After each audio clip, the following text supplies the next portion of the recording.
In the room, most people in the room know and recognize, but we'll just briefly again talk about and reiterate what artificial intelligence is.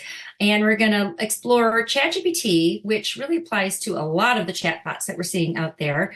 We'll talk somewhat about the limitations of these tools. We'll talk about some strategies that you can use to prompt them to get what you want of them most effectively. And then I'm really going to dive more deeply into getting what you want out of artificial intelligence from the lens of a classroom teacher, like all the different things that it can do to support you. And then we're going to close up and end with some conversations about student use and, very importantly, academic integrity, something that's affecting us all, especially in secondary education. So we'll talk briefly about that and then open it up for maybe questions, comments, and a little bit of conversation about these topics. Hopefully that sounds good. Okay. So when we start thinking about AI, at least when classroom teachers started hearing about AI, I know there was a lot of teeth gnashing. There was a lot of like scary stuff. And if you're as old as I am, you'll remember the days of open the pod bay doors, Hal. This is Space Odyssey 2001, when the AI gets its own kind of self-recognition and starts to make autonomous decisions. And so when AI first started to hit the scenes, there was a lot of like scary things. People were getting kind of nervous and scared about it. Others, like myself, we were hugely excited about it. We saw the potential that it had to offer. And so for some, it's scarier, the smarter it gets and the better it gets, and the more it affects our lives. And for others, we get excited about its potential. And of course, for some, they just misunderstand it completely. This slide here is my version of a joke. Hyundai with the AI at the end. That is my car. I know that is not AI, but for a lot of people, there's a lot of misunderstanding in terms of what artificial intelligence is. So again, with this group, I am pretty confident that most people are very, very familiar with the differences in artificial intelligence. But it also is an important topic to talk about because a lot of the narrow AI that's been around since, I guess you could say 1957, just kind of that algorithmic thinking and computational thinking. So that aspect of artificial intelligence is not you. When we were training computers to do particular tasks and creating algorithms, and these things have been in our classrooms for a long time and already have been making teachers' lives better and easier. Some examples I'm including on the slide here, we talk about, optical character recognition or data recognition, feedback and scoring systems, even adaptive learning systems. All of these types of things have been helping my classroom for quite some time now. And now we move over into this concept of generative AI. This is the exciting stuff. These are the things that we are now seeing that truly, truly are a step change in ability in artificial intelligence. So we're starting to see generalized human cognitive abilities, more heuristic thinking. We're going beyond finding patterns, but we're actually seeing AI that can make predictions and based on vast amounts of data that they're being trained on. And now this explosion on the scene of not just ChatGPT, but Google Gemini, Jasper, Claude, Copilot, I could go on and on. We're seeing it pretty much everywhere we look, even in the top little right-hand corner of our screens. If you're using Google Slides, you'll see that there is kind of an AI icon. So it's out there pretty much everywhere we look. And so, of course, the question we have here is how can we start leveraging it? How can we start using it to support us? So one person that's really been on the forefront of looking at AI through the lens of how it can support educators is Matt Miller.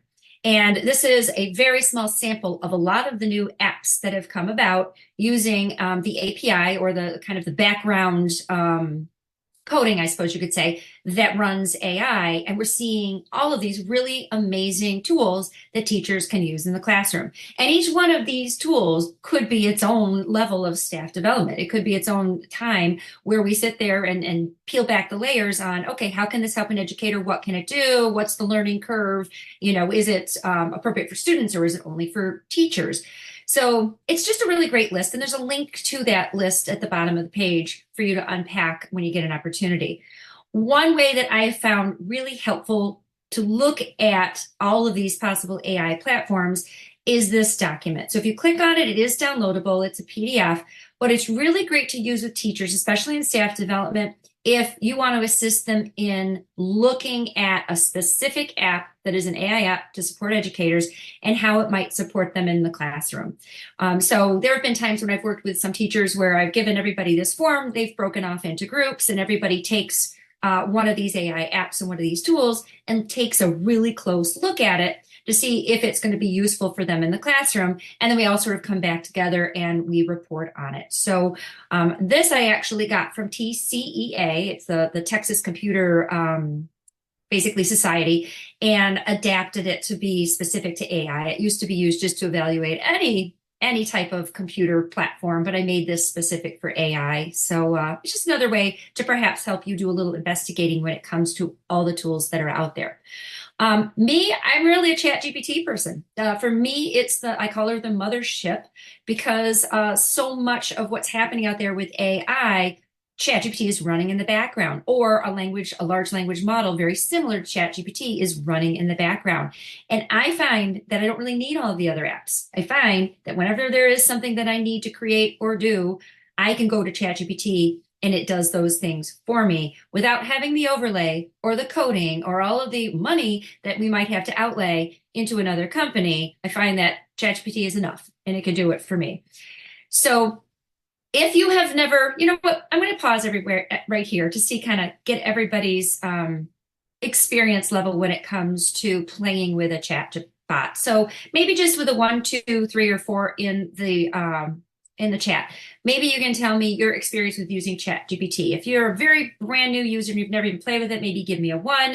If you're somewhere in the middle, just type in a 2 or a 3. If you're a high-end user, very, very experienced, give me a 4. And I think that'll give me a good idea of where I want to go here with our conversation. Of course, we're all over the place, right? I see 1s, 2s, 3s, and 4s. Okay. So, and that's really to be expected because there's so much out there to use, and some of us are just so brand new to it. So hopefully we've got something for everyone in here.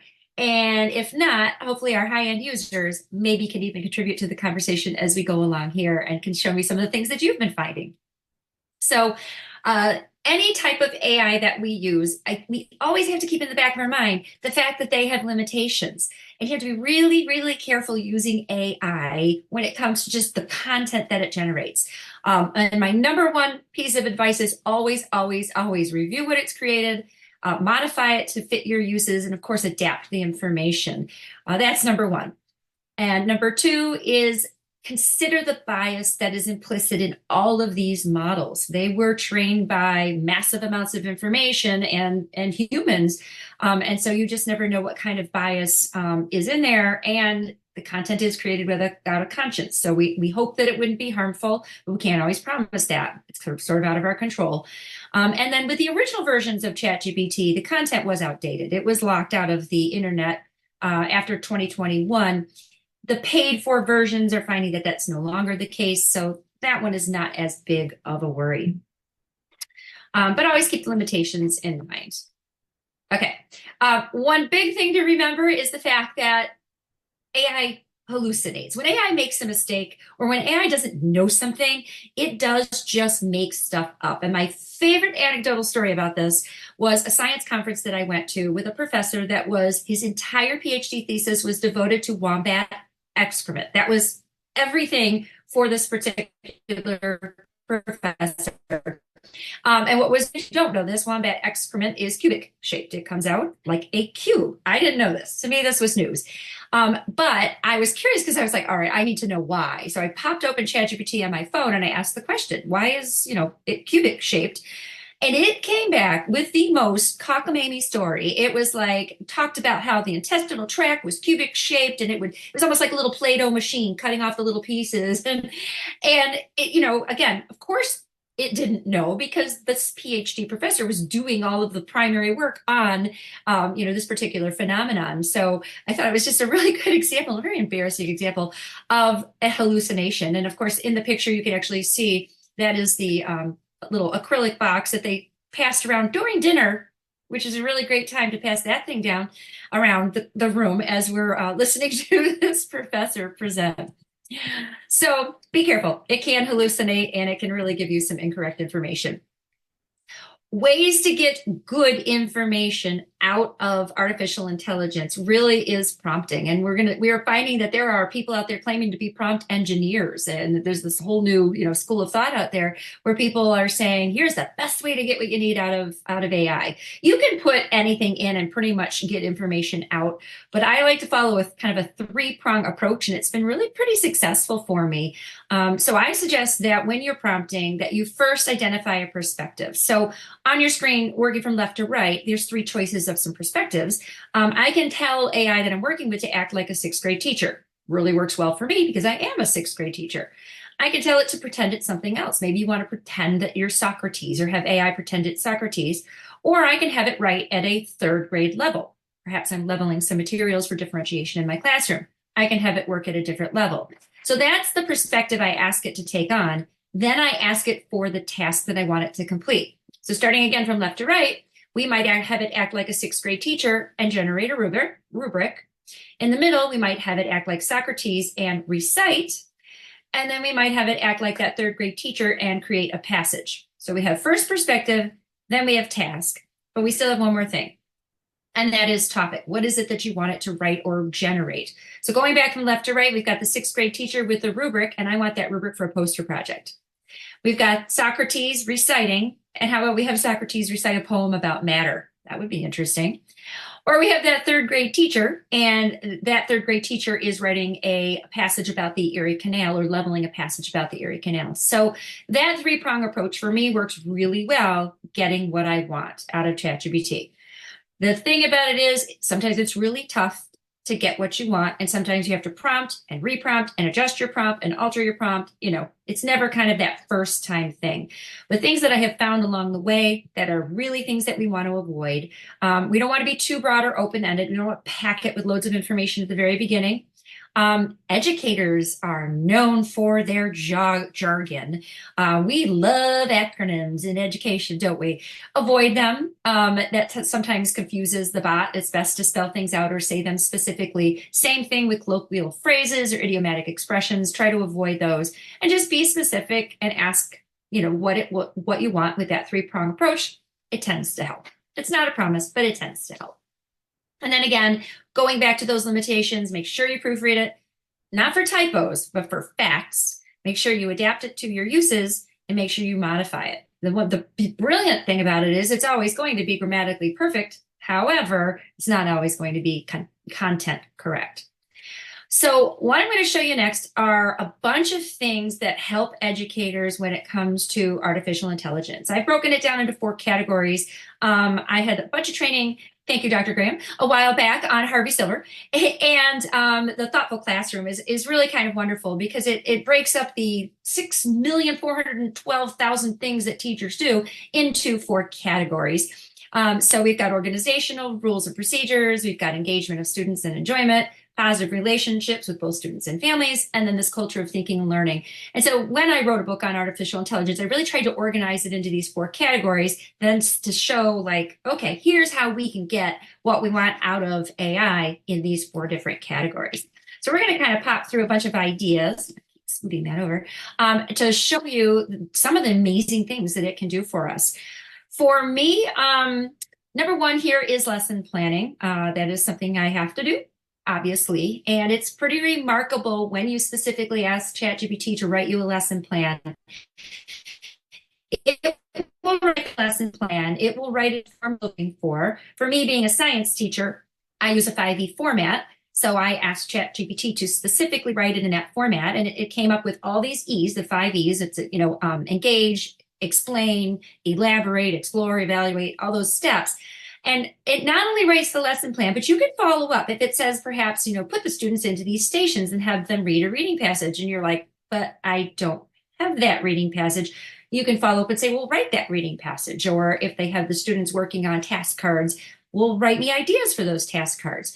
So, you really unfold this one, and it really has a lot to it. And it's kind of exciting for people when they're truly, truly stumped that it writes really pretty good lessons, or at the very least gives you the catalyst for a lesson for yourself. Number 2 here is standard alignment.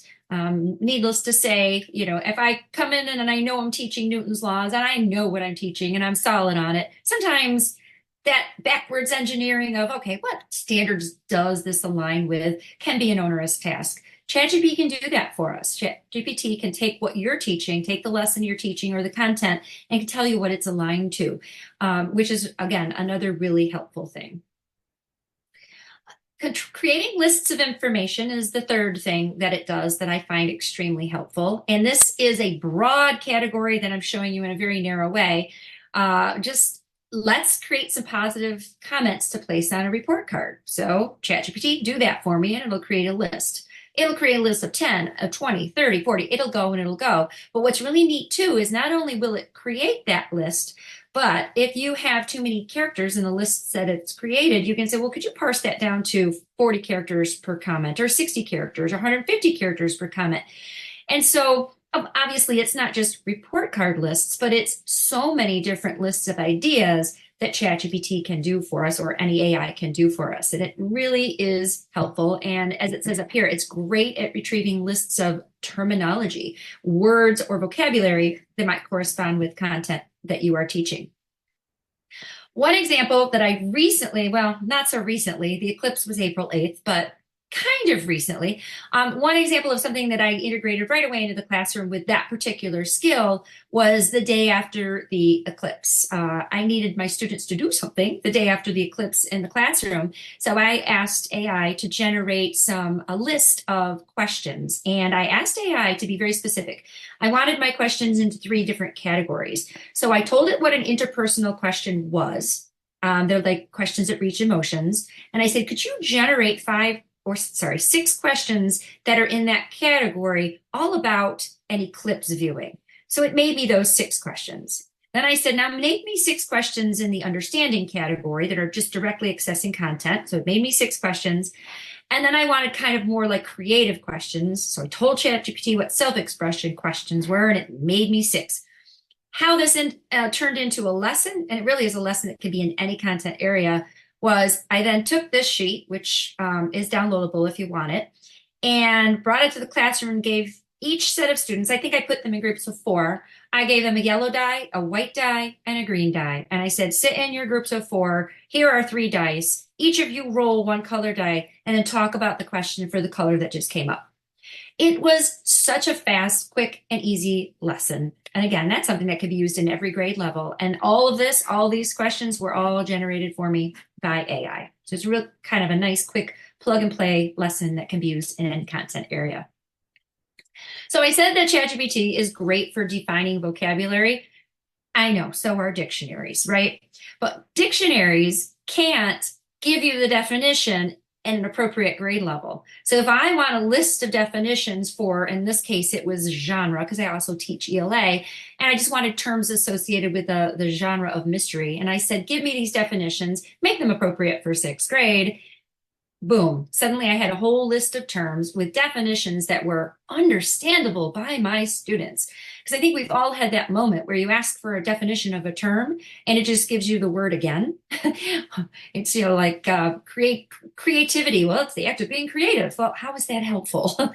So it's very, very good at creating these definitions for us. And for me, this one was really helpful because I was able to then take all these definitions and put them into a crossword puzzle. And of course, if you've ever taught on June 20th or 22nd, you understand the importance of crossword puzzles.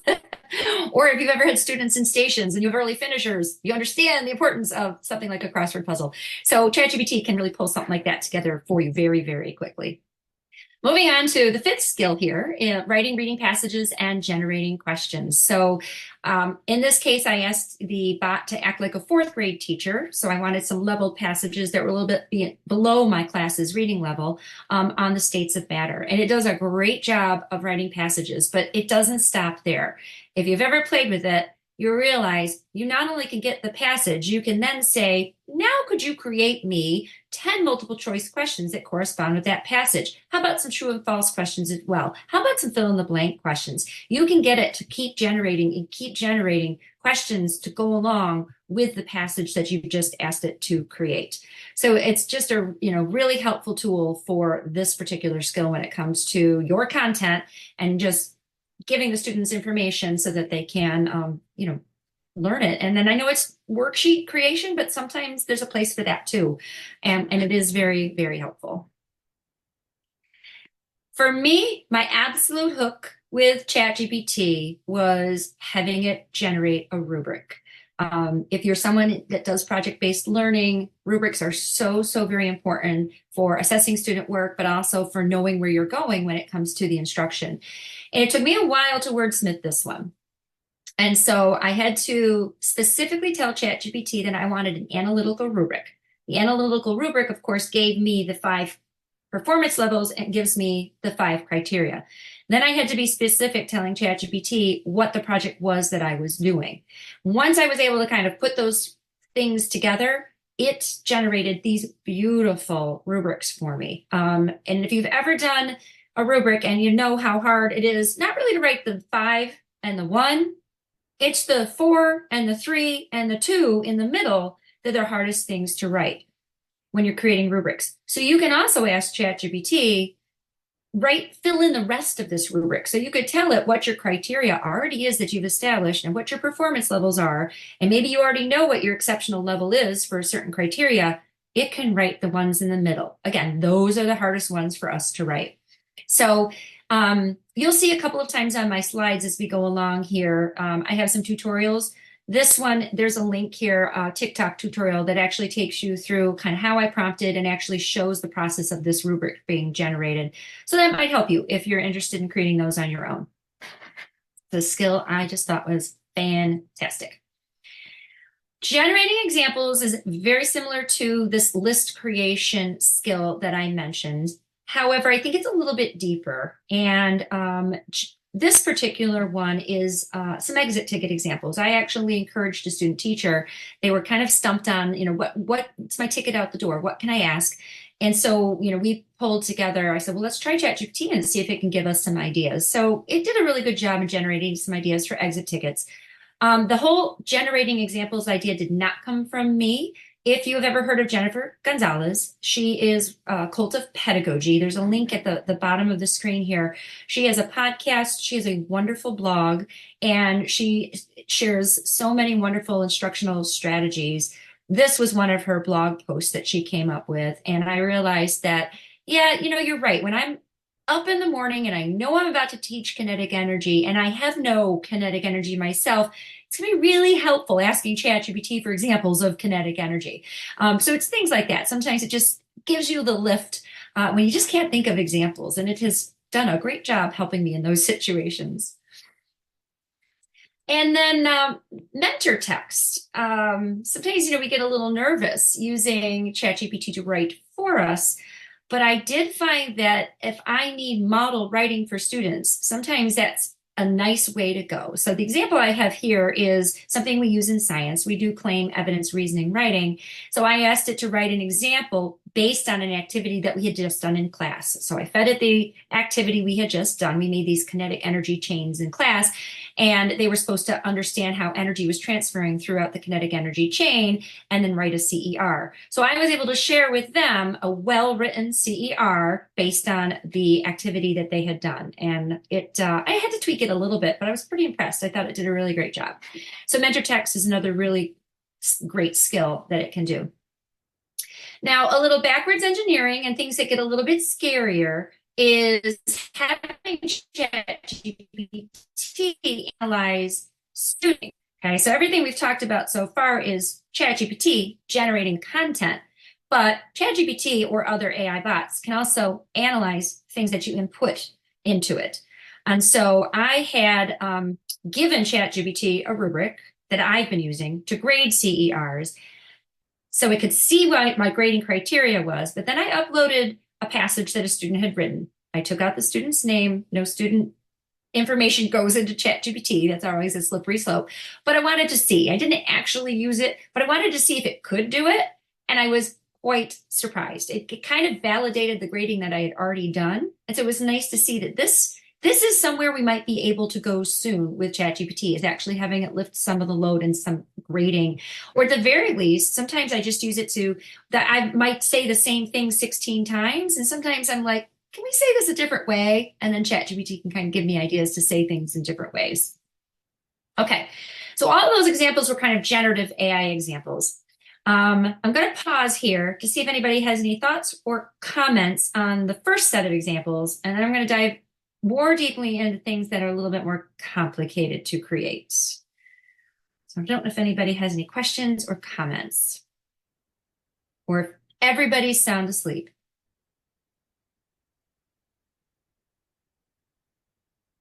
Okay, got to give the good old teacher wait time.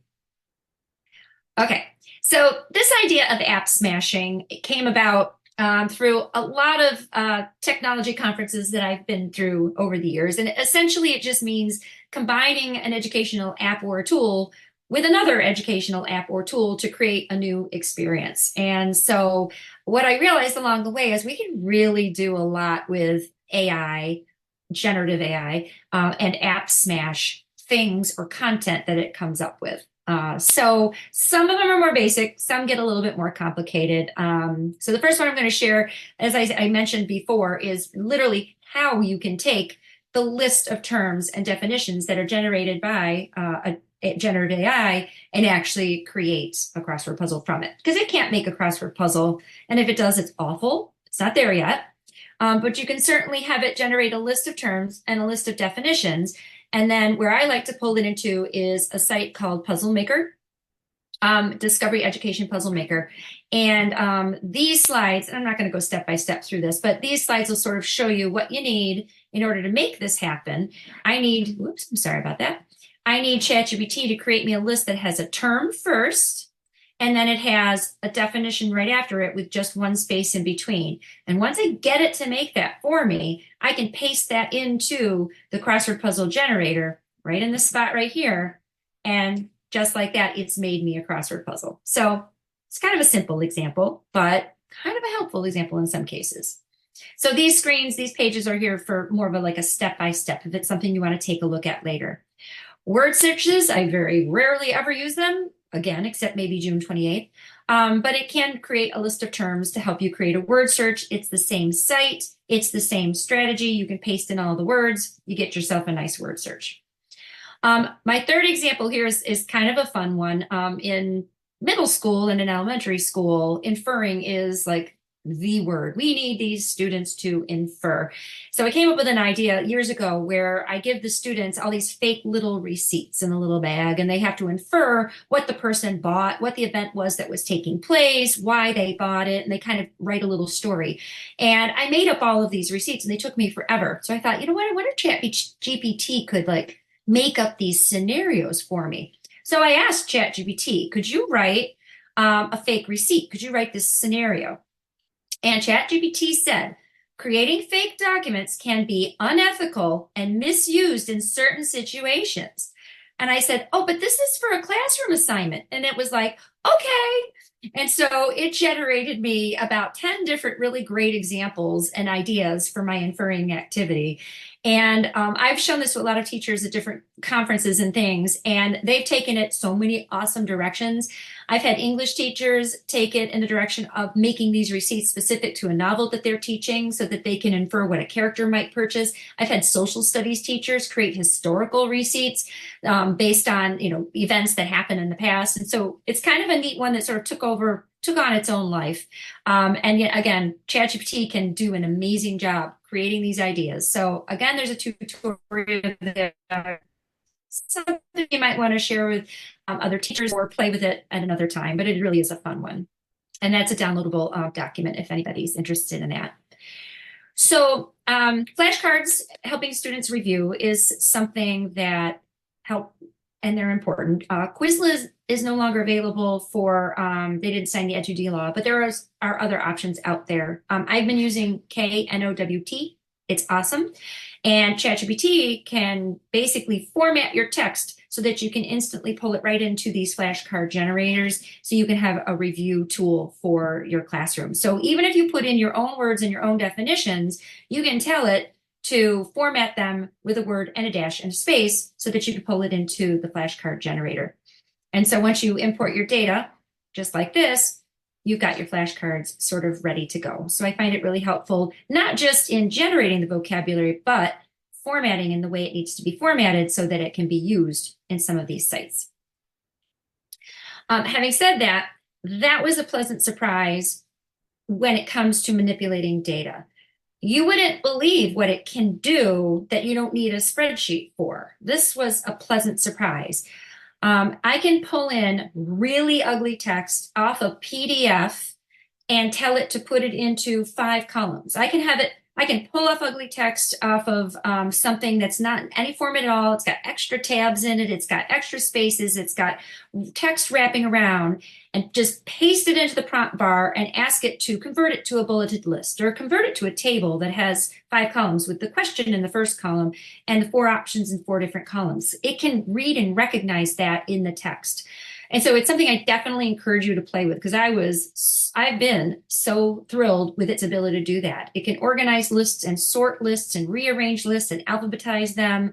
It can parse information out of lists, maybe that you don't want, maybe take characters out of lists and different types of things. So definitely want to play with that, because it's an extremely helpful one for some of those small tasks that we just struggle with.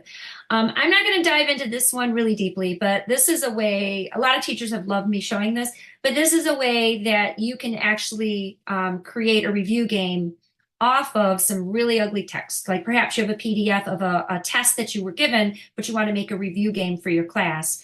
This shows you step by step how you can do that and pull it into a site that's called GimKit to play a review game with the kids. So with the time we have, we don't really have time to dive into it, but there is a tutorial on my YouTube channel in the lower right-hand corner. You might want to take a look at it if you're interested in maybe making review games for your students. And then if you've never heard of Canva, gasp. It is kind of the hottest thing right now next to generative AI, and it does have generative AI built into it. But one thing I discovered with Canva is that you can bulk create items in Canva. So I was playing a game with the students where our keyword of the day was the word ecstatic. And so I had ChatGPT generate all of these different synonyms for the word ecstatic. And I wanted the students to have a tag on their back with one of those synonyms so that another student could kind of give them a hint to the word that was on their back to see if they could guess what it was.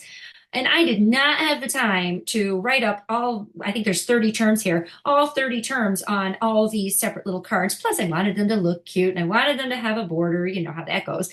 And what's really great is that Canva has a bulk create feature. So I was able to take what ChatGPT created and pull it into Canva so that all of these words, and like I said, I think there were 30 words, ended up on all separate cards. And then it continued and it generated another and another and another. And so I ended up with a whole list of all these terms, all on separate cards with a nice font and everything else. Again, with the time that we have, I don't have time to dive really deeply into that. But these next few slides are GIFs showing step by step, if that is something that interests you, how you can actually make that happen. Now you generate the list, you upload that list as a CSV into Canva, and then you connect it to all these cards that you have in Canva. I'm just going to let it play out here.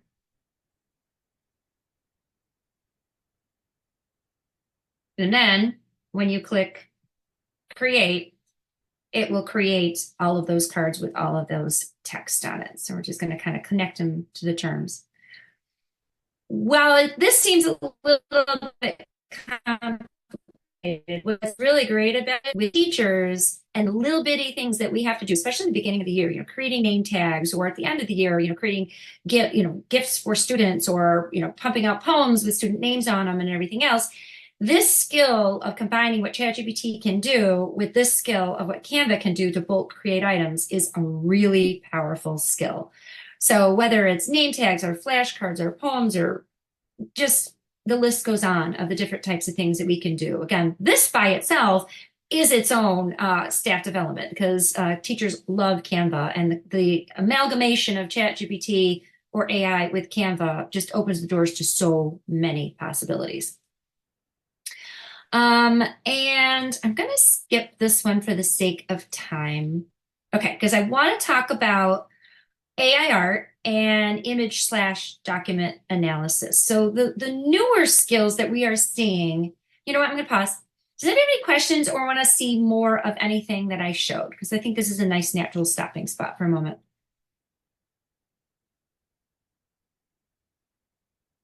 Okay, we're all real quiet. So a newer skill that we're seeing with generative AI is obviously the image generation. Some of it's great, some of it is horrifying. So you got to be careful with image generating. I use ChatGPT and I use the paid for version, and it does an okay job, but sometimes it's so off the mark, it's like really, really bad. This is an example of something kind of amazing that happened with my students. We were analyzing the poem Casey at the Bat, and I had them visualize each stanza. So I had them work in groups to draw their own visualization. Once they were finished, I took the stanzas and I put them into ChatGPT, and I had it generate each stanza, and I passed them out to the students, and I showed them what ChatGPT had created, and they did a comparison of their visualization and the AI visualization. And it was a really neat activity to see, you know, what they noticed in the poem that the bot didn't, and vice versa. So I thought it was a very positive way to get students starting to use AI, but not having them in the AI, and definitely a great way to use the AI art. The AI art helped me come up with some performance-based assessments for my science class when I didn't have time to put together 20 cups of sodium bicarbonate and sodium chloride. I just asked AI to generate a picture of that. It was amazingly helpful. I teach idioms, and if there's one thing that AI is good at, it is taking things literally. So my "when pigs fly" truly looked like pigs flying, and it was pretty awesome. And this one shocked me. I had early finishers one day, and I passed out some meter sticks, and I said, all right, guys, just go measure yourselves.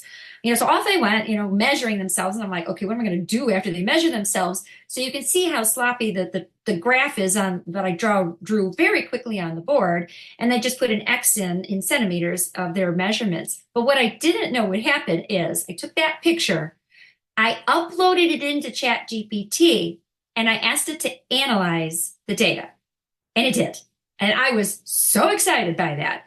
It gave me the most common height range for students. It told me the highest and the mean, the median, the mode. Like, it was able to truly look at this really bad graph and analyze it. So I thought that was a very powerful way to use ChatGPT. So needless to say, this could go on and on. There are so many different things it can do, from the organizing, vocabulary, interacting with your content, which now we're seeing can do more and more. And of course, the potential that it has to support our most struggling students. There's just so much that it can do to support them as well. So getting students in AI can be kind of a scary spot, but the reality is lots of them are in there already, as I think we already know. There are benefits and there are obvious drawbacks. But what can we do to maybe mitigate student use or assist students with it? What I can say is that AI detectors aren't working, and they have a tendency to be biased against English language learners. There are a large number of false positives with our English language learners who aren't using AI. This is Infused Classroom, which is Holly Clark. She's another wonderful educator with a book out on AI, who has some great suggestions with what we can do instead of trying to use AI detectors. So I really like her suggestions and why they're problematic and what we can do. I'm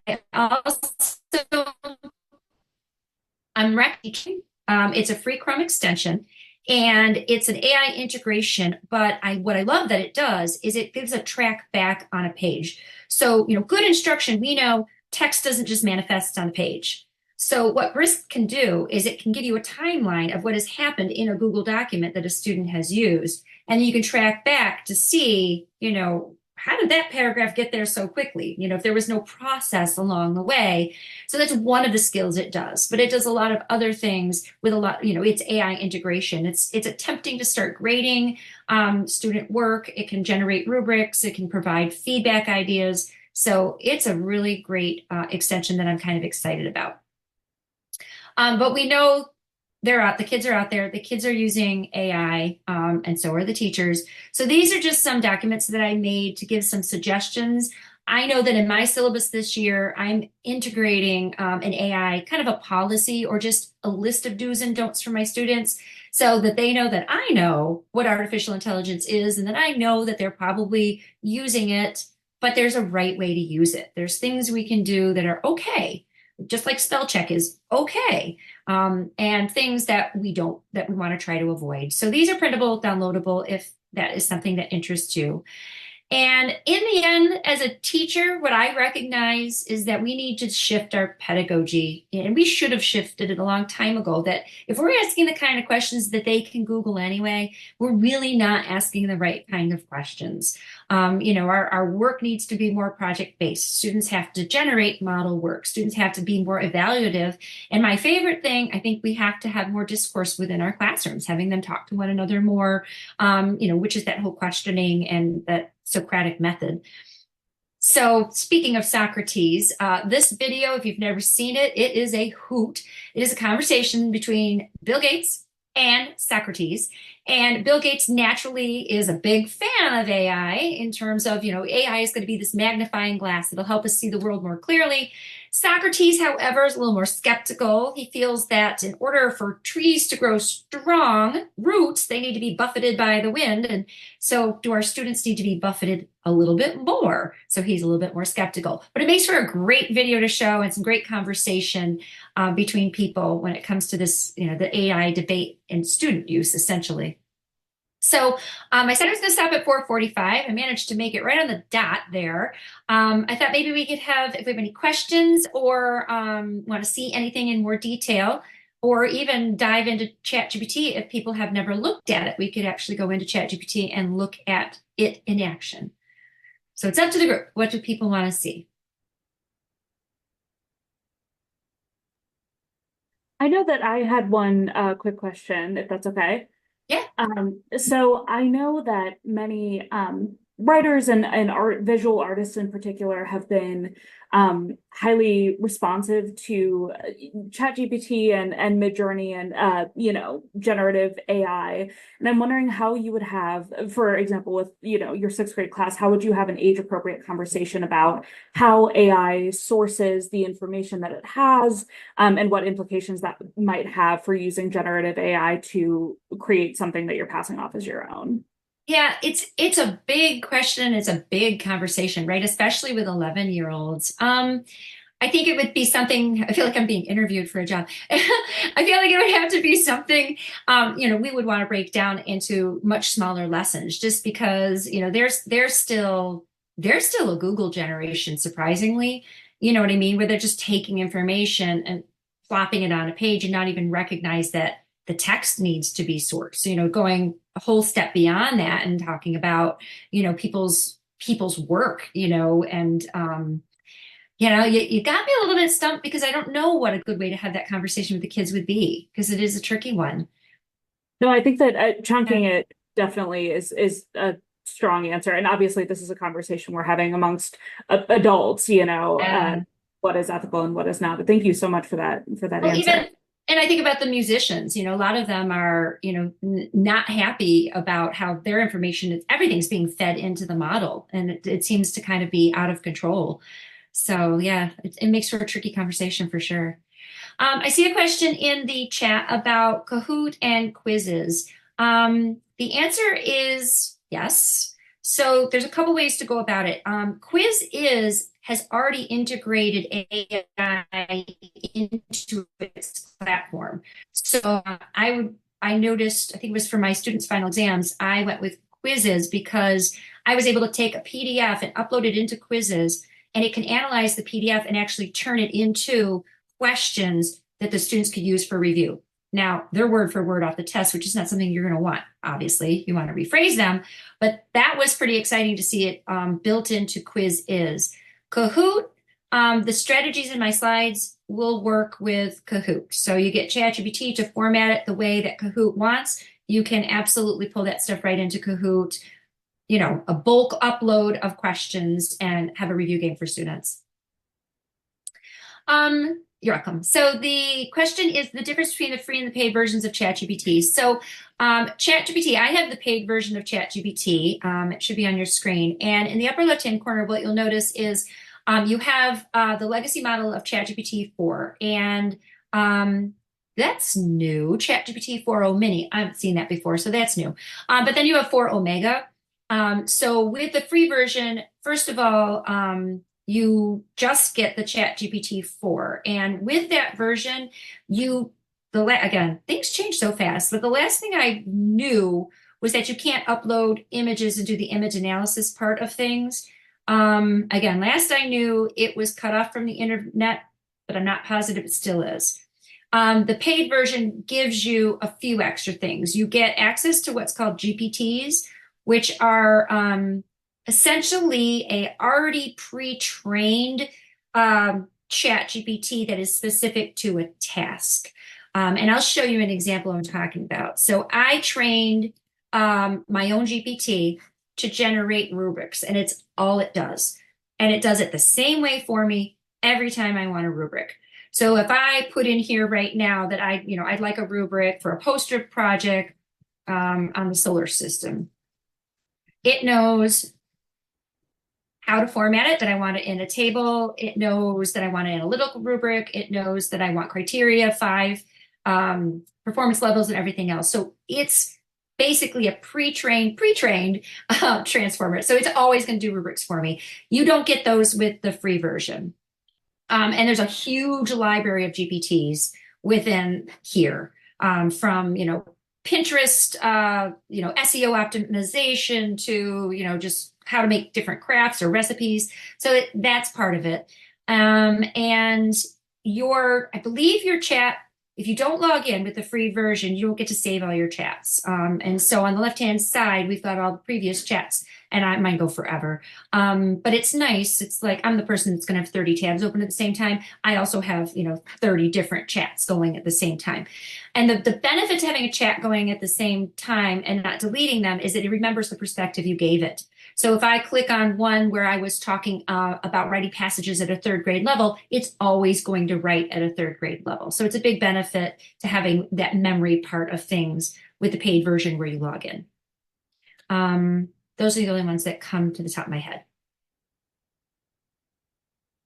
I love the paid version. I'll never go back. It's a life changer. Any other questions or comments or thoughts? If not, you can certainly reach me on social media. I have an X account. Oh, look at that. It still says Twitter. I have an X account, Instagram, TikTok, email. I work at Grand Island. You can find me.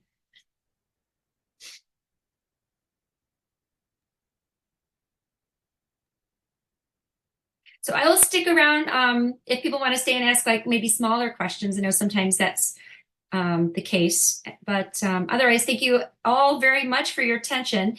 Like every responsible AI user, of course, I asked ChatGPT to write me my thank you note to my viewers today. So there you are, your little ChatGPT thank you. So no, I appreciate all of your kind attention today, and I hope it was helpful.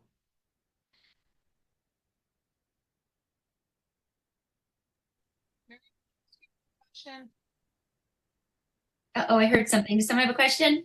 Yeah, it was me. Hi, sure. Sorry, I had my microphone up. On the paid version of ChatGPT, when Yeah. they come up with a newer version, do they automatically bring you to the new version? Because I think in May they had a new version. Yeah, that was the Omega that came out. They do, but what I've noticed is they roll them out very slowly. Like Okay. pockets of people get the new version and then everybody gets it, but obviously the paid users are going to get it first. Okay. Yeah. Thank you. You're welcome.